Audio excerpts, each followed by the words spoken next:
우리가 주일마다 예수님의 12 제자들에 관해서 이야기들을 좀 살펴보고 있는데, 이제까지 세리 마태, 또 열혈당원 시몬, 또 베드로의 동생 안드레, 그리고 도마, 또 나다나엘까지 이렇게 살펴보면서 그들의 인생 또는 그들이 등장하는 본문들을 중심으로 내용을 살펴보고 있는데, 오늘도 한 사람에 대한 이야기를 좀 생각해 보려고 합니다. 여러분들 혹시 예수님의 제자들 중에서 가장 다혈질적인 사람이 누구냐 그러면 누구를 먼저 떠올릴까요? 아마도 베드로를 먼저 떠올릴 것 같습니다. 말고의 귀를 칼을 들어서 귀를 베어버리기도 하고, 예수님을 보자마자 바닷물에 빠져들기도 하고, 또 성급하게 이상한 대답을 함으로 예수님께 꾸중을 듣기도 하는, 굉장히 다혈질하면 우리는 베드로인데요. 그런데 생각해 보면 만만치 않은 제자들이 또 있었습니다. 그들은 야고보와 요한이었습니다. 이들은 세베대의 아들들이었고, 이 야고보와 요한 둘은 형제였습니다. 그러니까 형제라 그러면 보통은 둘이 이렇게 비슷한 성품보다는 좀 다른 성격을 가지는 경우가 많지 않은가 싶은데, 이 형제는 공통적인 성품을 가지고 있었습니다. 우리가 어떤 별명을 좀 생각해 보면 그 별명을 딱 들으면 그 사람이 어떤 사람이구나 하고 이렇게 감이 오는 경우가 자주 있는데요. 예를 들면 누구의 별명이 얌생이 그러면 그런 사람, 아니면 뭐 황소, 아니면 뭐 소심이, 아니면 천사, 그러면 이렇게 좀 감이 오죠. 그리고 또 별명이라는 것은 그냥 어떤 사람이 한 번 그랬어 하고 정해지는 법은 거의 없고, 그 사람이 늘 그래, 늘 어떤 사람인가를 이렇게 반영하는 것이 또한 별명이죠. 얌생이가 된 사람은 늘 얌생이 같은 사람이었을 것이고, 천사라고 불리는 사람은 한 번 착한 일을 한 것으로 천사라고 불리지는 않을 것 같습니다.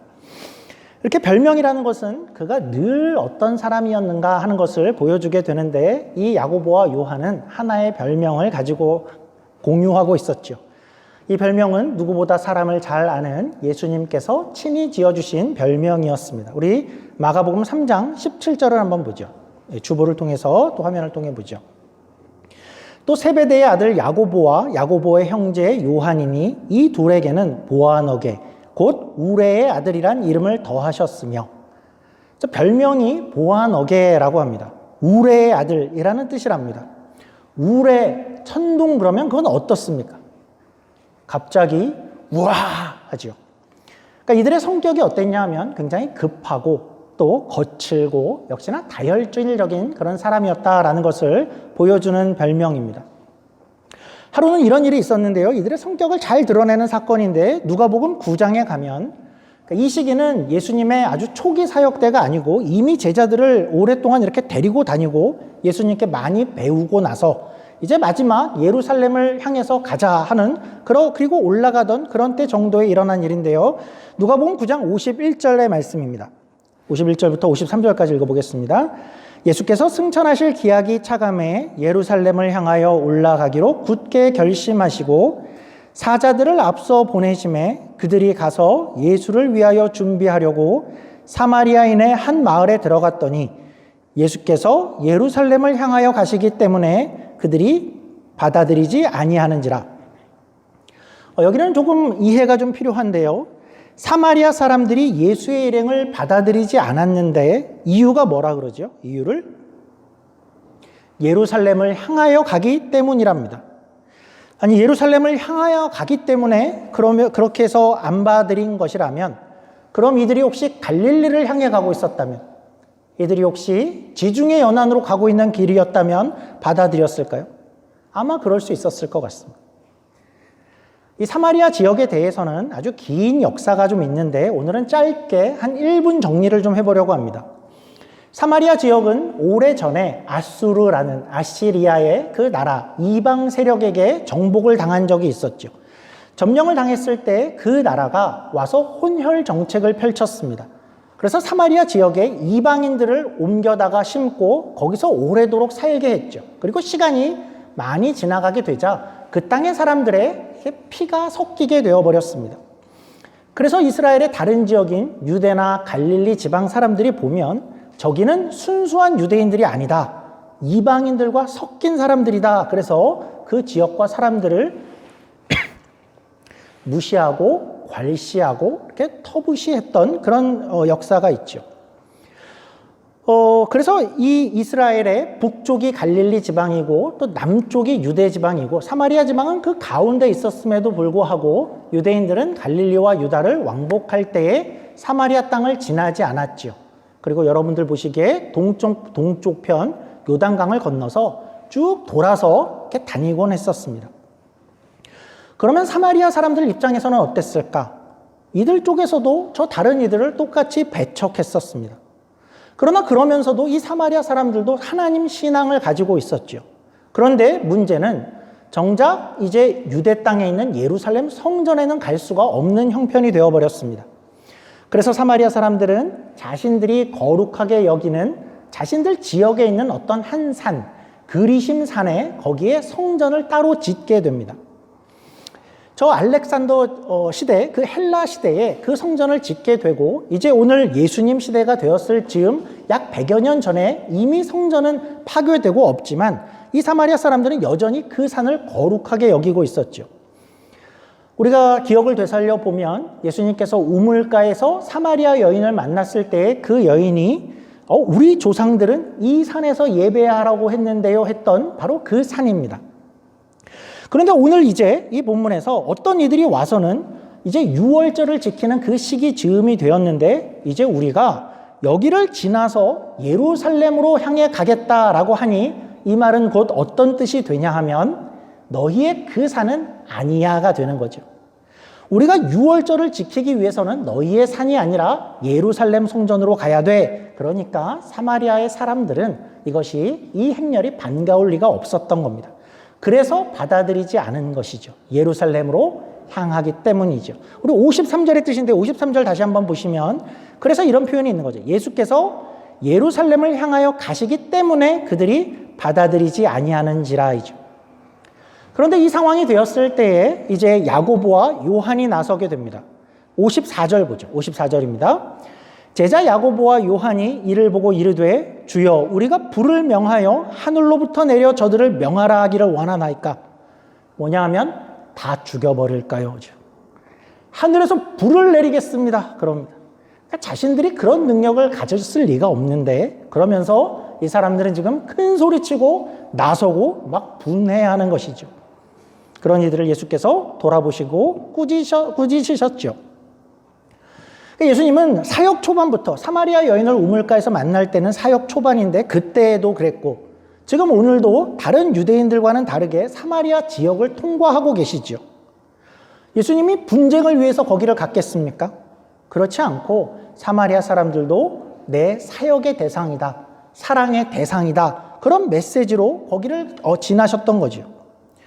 예수님이 만약에 생전에 나도 사마리아 다니는 거 굉장히 꺼려져 그러면서 다른 이들과 같이 돌아다녔다면 나중에 사마리아 지역은 아마도 기독교의 선교 대상에서 제외됐겠죠. 그러니까 여기 예수님은 이렇게 사마리아를 향한 마음을 가지고 그들도 사랑의 대상이야 라는 마음으로 거기를 갔는데 이제 이 야고보와 요한은 자신의 성질대로 그들을 살리러 간 것인데 그들을 다 죽여버리겠습니다 하는 그런 성질을 내고 있죠. 그러니까 이들이 왜 우레의 아들인가 하는 그런 성격이 어느 정도인지를 좀 보여주죠. 이들은 이때 한 번만 그런 것이 아니고 그러니까 별명이 지어졌다는 것은 늘 이런 사람들이었다라는 뜻이겠죠. 우리가 여기서 잠시 한번 이런 생각을 좀 해보죠. 베드로와 야고보와 요한 이렇게 셋을 한번 같이 놓아보죠. 같이 있는 모습을 한번 상상해보죠. 이들 세 명은 예수님께서 살아계실 때에 조금 더 이렇게 가깝게 하시고 그리고 많은 경험들을 하게 하신 좀 그런 사람들이 이 세 명이었죠. 그런데 이들이 모두가 다 어땠다고요? 다 한 성질하는 사람들이었죠. 셋 다 다혈질이고 우레고 천둥이었습니다. 이런 면에서 예수님이 사역을 하실 때에 그 사역이 어땠을까 하고 좀 상상을 해보면 그분의 사역도 참 만만치 않았을 것 같죠. 이제까지 우리가 본 이들로만 해도 열혈당원, 칼을 품에 담고 다니는 정치주의자 그 시몬도 예수님은 데리고 다녀야 됐고 그리고 세리, 마태, 유대인에게는 변절자요 반역자인 그 세리도 예수님은 데리고 다녀야 됐고 그리고 제일 가까이서 앞장서고 있는 이 세 사람은 그들이라도 좀 괜찮았으면 모르는데 늘 승질을 부리고 우레와 천둥인 그런 세 명이었죠. 예수님의 이런 제자 공동체는 생각해보면 예수님 정도가 아니면 정말 다룰 수 없는 그들이었을 것 같죠. 그런데 생각해보면 우리 현대의 교회도, 우리 교인들도 이렇게 만만치 않죠. 우리의 면면을 바라보고 우리 각양각색인 우리의 모습을 볼 때 정말 우리를 다루실 만한 분은 예수님밖에 없다라는 생각을 안 할 수가 없게 되죠. 그래서 우리의 공동체도 우리끼리 뭘 하겠습니다 하는 것은 어쩌면 불가능해 보이기도 합니다. 우리와 같은 이들을 정말 다룰 수 있는 분, 컨트롤할 수 있는 분은 예수님이고, 그래서 우리 안에 예수님이 늘 계셔야 우리가 건강한 공동체가 될 수 있겠다라는 생각을 하게 되죠. 자, 그러면 여기서 이제 베드로, 야고보, 요한 그 이야기를 하면서 이들은 굉장히 성격도 비슷하고 또 다른 공통점들도 있었죠. 셋은 모두가 다 어부였습니다. 그리고 고향도 같았습니다. 아마도 상상컨대 이들의 외모도 좀 비슷했을 것 같습니다. 근육질에 햇빛에 그을린 그리고 걸걸한 그런 세 명이었을 것 같죠. 그런데 이 야고보와 요한이 베드로와 그리고 다른 제자와는 조금 다른 면이 한 가지 있었습니다. 그것은 이 야고보와 요한은 꽤 부유했을 것이라는 것입니다. 그러니까 성경은 이들의 배경을 좀 엿볼 수 있게 해주는데요. 이들의 가정은 비교적 큰 어업을 하는 그런 가정이어 보입니다. 예수님이 이들을 부르시고 예수님을 쫓을 때의 그 상황을 한번 살펴보겠는데요. 마가복음 1장 20절입니다. 우리 주보와 화면을 통해서 살펴보시죠. 마가복음 1장 20절입니다. 곧 부르시니 그 아버지 세베대를 품꾼들과 함께 배에 버려두고 예수를 따라가니라. 그러니까 이 말씀을 보면 세베대 그 아버지는 단순한 작은 어부는 아니어 보이죠. 품꾼들을 고용해서 고기잡이를 할 정도의 가정이었죠. 요즘에 연구들을 좀 보면 예수님의 많은 제자들이 어부였는데 그들이 어부였다는 그 모습이 그들이 가난했다는 것을 상징하는 것일까 할 때에는 그렇지 않을 것이다 라는 의견들이 더 설득력을 얻어가고 있습니다. 갈릴리에서 어업을 한다는 것, 그 당시에 어업을 한다는 것은 당시에 이미 그 잡은 생선을 소금에 절이는 방법이나 연기에 훈제하는 방법들이 이미 개발되어 있어서 상업적으로 큰 이익을 낼 수 있는 그런 업종이 되어 있었고, 또 갈릴리의 생선들은 지중해 연안이나 또 유대 남쪽 내륙 지방에 굉장히 비싼 그런 음식으로 팔리고 있었다라고 합니다. 또 생각해보면 갈릴리 호수는 그 호수라고 불리는 그곳은 크지 않은 곳인데 거기에 십수 개의 항구가 이렇게 활성화되고 어업을 이루고 있다는 것도 경제적으로도 굉장히 활성화된 그런 곳이었다라는 것을 생각해야죠. 물론 거기서 어업을 하는 이들이 모두가 다 부자였다는 뜻은 아니지만 거기에서 품꾼들을 거느리고 어업을 하는 이 세베대의 가정은 꽤 부자에 속하는 큰 사업을 하는 가정으로 우리가 여기고 있습니다. 그리고 또한 이 가정은 어땠는가 할 때 단지 부유했다는 것을 넘어서 이 집안은 사회적으로도 굉장히 영향력이 있는 그런 집안이었던 것 같습니다.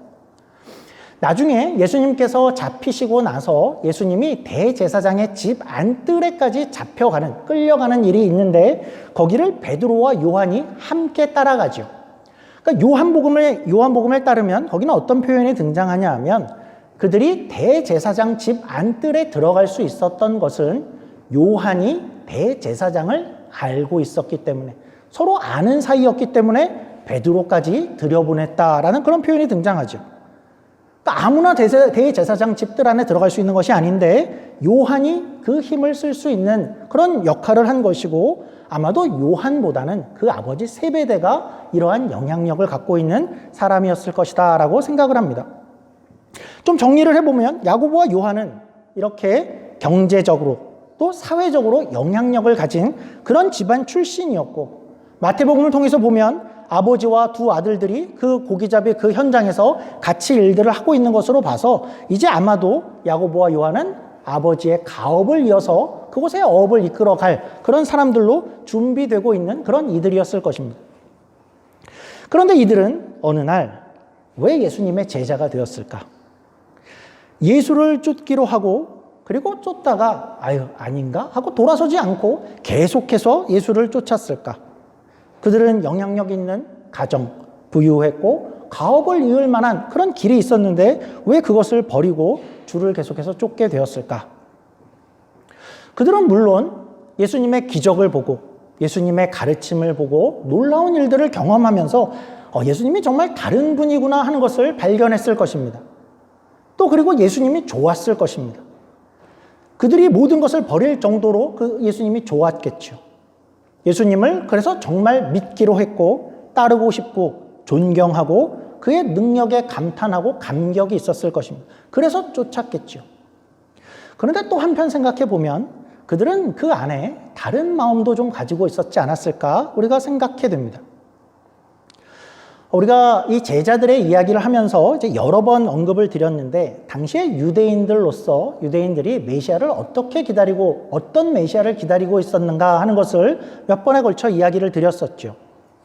메시아는 하나님을 믿는 그 신앙에 그 하나님의 나라를 이 땅에 세울 메시아를 이들은 기다리고 있었죠. 당연히 이방 세력, 그 로마가 우리를 지배하고 있는 이방 세력은 당연히 물러가야 그것이 가능해질 것이고 여기서 이제 하나님 나라를 세운다는 것은 어떤 정치, 군사적인 어떤 역할을 하는 그런 일을 메시아로 기다리고 있었죠. 제자들도 마찬가지였습니다. 물론 제자들은 예수님이 너무나 좋았고 그의 기적, 능력, 가르침 너무나 좋아서 그것을 다 받아들이고 있되 그러나 한편으로는 예수님을 향해서 나중에 예수님이 뭔가 높은 자리에 갈 것이다 라는 마음을 갖고 있었고 그리고 그때에 그렇게 되면 열심히 따라다닌 나도 어떤 한 자리는 할 수 있을 것이다 라는 마음이 그들에게는 있었죠. 제자들에게 이런 욕구가 성경의 곳곳에 지속적으로 등장을 하는데 이런 제자들의 모습 중에서 그 중에 가장 적극적으로 이런 마음을 드러낸 사람들이 누구였죠? 바로 세베대의 아들들 야고보와 요한이었죠. 단지 둘만이 아니라 그의 어머니까지 합세해서 이 요구를 했었죠. 우리 마태복음 20장입니다. 마태복음 20장 한번 참고해 주시면 눈으로 봐주시면 이때는 언제냐 하면 예수님께서 사역을 공생회를 거의 마치시고 이제 예루살렘의 십자가를 지시기 위해 들어가기 바로 전입니다. 그러니까 그 마지막 시기지요. 그 상황까지 되었는데 이제 야고보와 요한의 어머니가 와서 예수님께 나아오지요. 뭘 구하는데 예수님께서 뭘 구하냐 그랬더니 야고보와 요한의 어머니가 주님이 나중에 높은 자리에 갈 거 아닙니까? 그때 오른편 왼편은 우리 아들들에게 주십시오 라는 거죠. 다른 복음서에는 아들들이 직접 요청했다는 본문도 있고 오늘은 어머니가 그렇게 요청했다라고 되어 있죠. 근데 우리가 좀 생각해 보면 이 야고보와 요한의 배경을 우리가 좀 생각했는데 그 배경을 좀 고려해 보면 다른 이들보다 이들이 이렇게 앞장서서 요구하는 그 상황이 조금 더 이해가 되죠. 이들은 가문이 어땠다고요? 가문이 부유했고 영향력이 있었고 다른 이들보다 위에 있다라고 생각을 하고 있었죠. 그럴 이유가 충분했죠. 그러니 당연히 나중에 누군가가 오른편과 왼편을 차지한다 그러면 그것은 바로 우리들이다라고 생각을 했고 엄마도 당연히 우리 아들들의 자리다라고 여길 수 있었죠. 그 정도로 이들은 경제적인 배경이나 사회적인 영향력이 다른 이들보다 한 단계 더욱더 위에 있었다라는 그런 배경이 있죠. 우리가 이런 생각을 좀 해보죠. 이제 우리가 야고보와 요한, 예수님을 따라다니고 있었을 야고보와 요한의 신앙의 상태라는 것을 좀 헤아려 보기로 해보죠. 이들은 신앙적인 면에서 어떤 상태였을까요? 어떤 수준이었을까? 어떤 마음이었을까요? 이들은 분명히 예수님이 좋았습니다. 그가 말씀하면 아멘 했습니다. 그의 능력을 경험하고 그의 기적을 체험할 때 그리고 예수님을 정말 믿었습니다. 그들의 마음은 진심이었죠. 사마리아인들에게 과하게 화를 내서 예수님께 꾸중도 들었지만 그때에도 예수님에 대한 마음은 그들은 진심이었습니다. 예수님이 이런 대우를 당하는 것이 분이 났고 그 마음 자체는 진심이었죠. 그러나 동시에 그들은 마음속에 예수님과 이렇게 함께 있음으로 말미암아서 그래서 나중에 뭔가를 얻을 것이다 라는 것을 그 마음 한속에 기대하고 있었죠. 다른 말로는 내가 예수를 이렇게 쫓음으로 그것이 다가 아니라 나는 뭔가를 얻을 것이다 라는 것을 기대하는 그런 신앙이었죠. 혹시 이런 신앙이다라고 했을 때 여러분들은 이 야고보와 요한이 어떻게 느껴지시나요? 좀 별로였구나. 아쉽네. 좀 모자랐네 싶을까요? 근데 조금 더 생각해 보면 우리의 신앙이 별반 다르지 않지요. 우리는 어떤가 한번 생각을 해보면 우리는 생각기를 내가 예수님을 쫓아 사는 하루하루 그렇게 살아가는 것이 내게 복입니다 라고 그렇게 말을 하지만 정말 그것만으로 우리는 오늘 만족하고 있을까? 아니면 예수님은 정말 나는 예수님이 좋고 말씀도 믿고 그의 능력도 물론 믿고 있지만 그리고 예수님을 따르는 그 마음은 정말 진심이지만 그러나 내게는 한 가지 마음이 더 있는데 내가 이렇게 열심히 주를 쫓으면 내가 이 정도의 보상쯤은 좀 받아야 되는 거 아닌가 하는 그런 마음이 우리 가운데 있지 않을까? 하나님, 나는 이 정도 포기하고 여기 왔습니다. 나는 매주일 여기 나오려고 귀한 시간을 포기하고 있습니다. 내가 헌신을 얼만큼 하는지 하나님 아시죠? 다른 사람들이 어떤 걸 포기했다고 하지만 저는 그거보다 훨씬 더한 것을 내려놓고 여기 나왔습니다. 나는 사회적으로도 다른 사람들보다 훨씬 더 위에 있었습니다. 내가 얼마나 대단한데 내가 여기 나와주고 있는 겁니다. 그런데 그렇다면 내가 이렇게 예수를 쫓는다면 나는 남들보다 더 많은 어떤 보상을 받아야 되는 거 아닙니까? 그것이 우리의 솔직한 마음이 아닌가 하는 것이죠.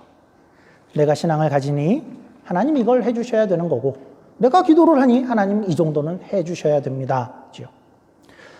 신앙의 목표라는 것이 우리의 신앙의 목표가 하나님 그분 자체가 아니라 하나님 그분을 잘 믿음으로 나는 무언가를 얻어내야 돼. 어느 순간 우리의 마음과 목표가 거기에 가 있다면 우리는 이 순간의 야고보와 요한과 같은 것이죠. 미리미리 하나님께 구하기도 하죠. 하나님 조금 후에라도 이런 거 보장해 주셔야 됩니다. 엄마를 데리고 나와서라도 이거 분명히 확실해 주십시오. 그거 아니면 전 돌아서겠습니다. 어쩌면 우리는 신앙의 본질이 아니라 떡밥에 더 관심이 있는 그런 신앙생활을 하고 있는 것이 아닌가. 신앙이라는 그 믿음이 어쩌면 수단이 되어지고 정말 얻고 싶어하는 것은 다른 곳에 있는 것은 아닌가 하는 것이죠. 하나님은 저 구약 시대 때 아브라함에게 나타나셔서 의미심장하게 이런 말씀을 하시죠. 창세기 15장 1절입니다. 마지막에 보시면 이렇게 이야기를 합니다. 나는 너희의 방패고 너의 지극히 상급이다. 너의 상급이다 라고 이야기를 하죠.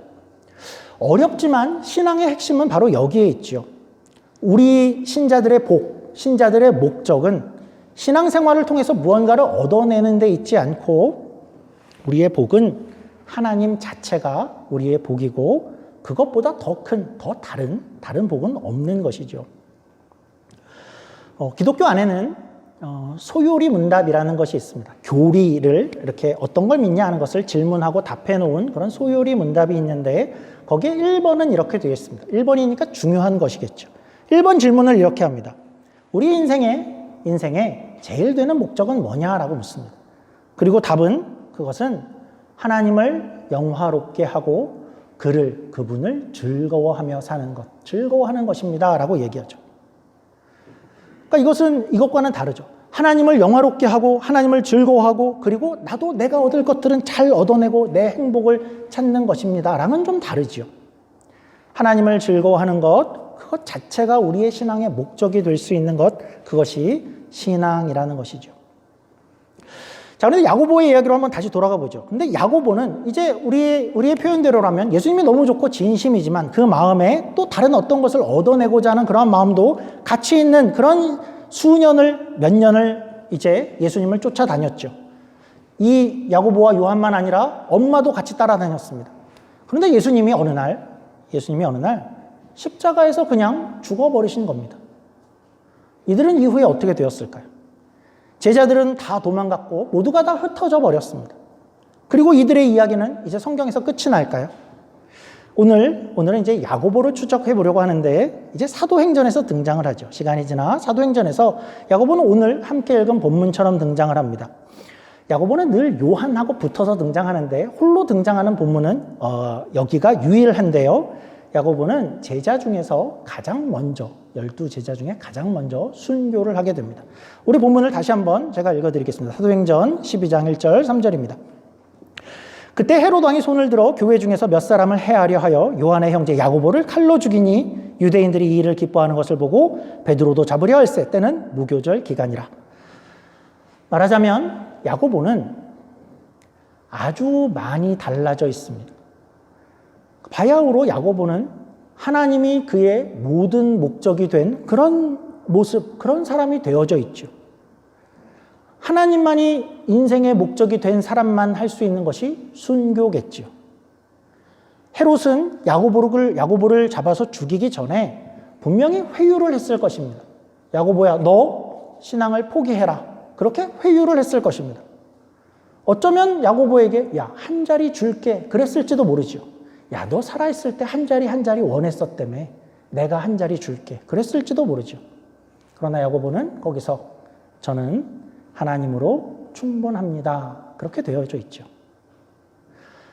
야고보의 삶은 그러니까 이런 변화의 모습을 우리가 발견하게 되죠.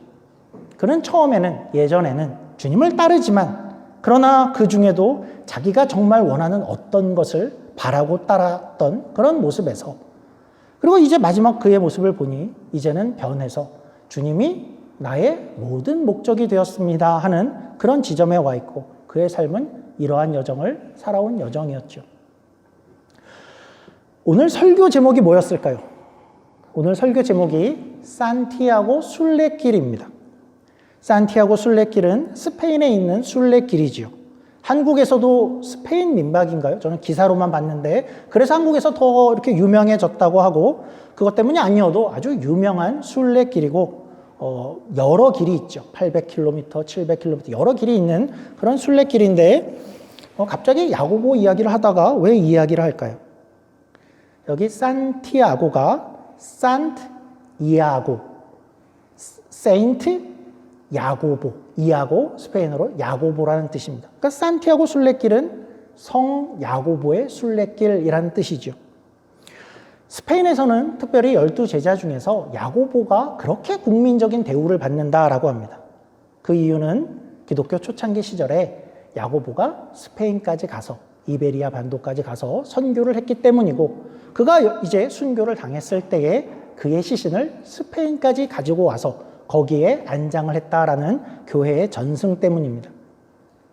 그러니까 이제 그 순례길을 걷는 사람들은 그들의 신앙을 생각하고 그들의 인생을 생각하면서 길을 걷겠지만 이 이야기를 아는 사람들은 아마도 그 길을 걸으면서 야고보의 인생을 묵상할 것 같죠. 어떤 여정을 묵상할까요? 오늘 우리는 그 길을 실제적으로 걷지는 않더라도 우리도 한번 그의 인생을 다시 한번 그의 여정을 돌아볼 수 있으면 좋겠는데 요약하자면 야고보의 인생은 그의 여정은 이런 여정이었죠. 첫 단계는 처음은 이렇게 시작했죠. 그는 주를 모르는 삶을 시작했죠. 주를 모르고 사는 삶. 부유했습니다. 부유한 어업을 하는 가정에서 태어났고 사회적인 영향력이 있는 그 가정에서 살았습니다. 그리고 세상의 목표도 갖고 있었죠. 가업을 이어서 이런 사람이 될 거야 라는 그런 데서 그의 신앙의 첫 출발이 있었던 배경이 되었죠. 두 번째 단계는 어떤 단계라고 할 수 있을까? 예수를 만났고 그리고 나서 예수를 따르기로 했습니다. 그 길을 걷고 그 마음은 진심이었죠. 그러나 그 마음 한편에는 그 안에서도 내가 원하는 것을 말하자면 내 행복도 나의 것도 찾고자 하는 그런 마음이 같이 있는 그런 단계였을 것입니다. 근데 이제 마지막 단계에서 우리가 발견하는 모습은 이제 어느 날 야고보는 이제 그것을 넘어서 어느 날 하나님이 전부가 되어져 있는 하나님이 내 상급입니다. 하나님만으로 충분하군요. 라는 거기에 도달한 그 여정을 야고보가 걷게 된 것이죠. 우리의 인생이 그런 여정이면 좋겠습니다. 신앙을 가지고 내가 무엇을 얻어낼까에 집중하는 것을 넘어서 이제는 그 신앙으로 그리고 내가 하나님을 아는 것과 하나님과 함께 살아가는 것 그것만으로 충분합니다의 신앙에 이르는 것이죠. 우리가 잘 아는 그런 찬양이 있죠. 주님 한 분만으로 나는 만족해 나의 모든 것 되신 주님 그렇죠? 주님 한 분만으로 나는 만족해. 생각해보면 야고보의 찬양이 아닐까 싶습니다. 그전엔 그러지 않았지만 그의 인생의 마지막 단계에서 하나님으로 충분하군요 하는 그런 삶을 살아낸 인생이었죠. 우리가 그런 여정들을 우리도 하나님 안에서 함께 배워가고 또 누려가고 또 그것을 이루어가는 그러한 우리의 인생이 되기를 주의 이름으로 축원합니다. 기도하겠습니다. 하나님 아버지 감사합니다. 하나님께서 저희를 부르셔서 이 자리에 오게 되었고 하나님을 알게 되고 우리의 눈을 뜨게 하셔서 하나님을 바라보게 하심을 감사드립니다. 하지만 생각해보면 우리의 신앙은 아직까지는 하나님을 정말 진심으로 사랑하고 하나님을 믿지만 그것을 통해서 무엇을 얻어낼까 하는 마음이 조금은 큰 상태이지 않나 하는 것도 돌아보게 됩니다. 성경이 말하는 우리의 더 나아갈 방향, 하나님께서 진정 원하시는 그 끝은 네가 하나님만으로 만족할 수 있고 하나님으로 충분하냐라고 묻는 그 질문에 대답해야 하는 그 수준임을 우리가 다시 한번 기억하게 하시고 야고보가 걸어간 그 인생 하나님께서 함께 하심으로 우리도 걸어갈 수 있도록 하나님의 은혜를 더해 주시옵소서. 감사하며 예수님 이름으로 기도드립니다. 아멘.